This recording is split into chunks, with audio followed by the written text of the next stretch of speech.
Hi guys, welcome back. So we're going to make affordable creamy pasta. We're going to pat down our chicken breast just to marinate it, and we're going to be using suya pepper, that's yaji, curry, thyme, paprika and seasoning cube.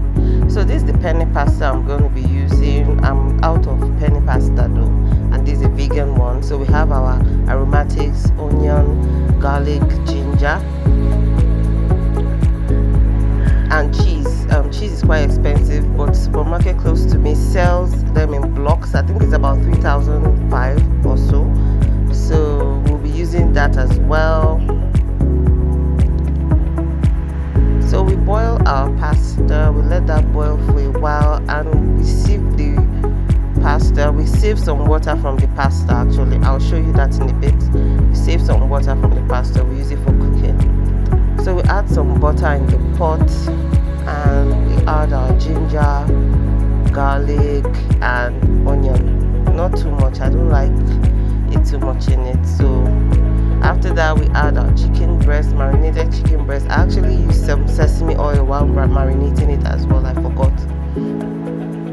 Now we add our milk. Why I said it's low budget, we're using regular milk. Cooking cream is quite expensive, so we use our regular milk, and it's going to turn out great actually.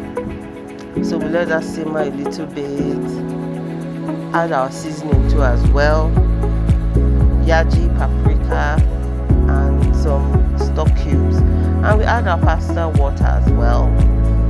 We'll let that marry together, let it steam, boil up a little bit, and it's looking good, it's coming together guys. And you add your pasta, turn that around a little bit, let it boil, and you add your cheese. You add as much as you want. If you want it a lot, and if you want it to have a lot of liquid, you add more milk. I didn't want that, and I wanted just more cheese in it. So this is how it's looking guys. Bon appetit. Thank you for watching.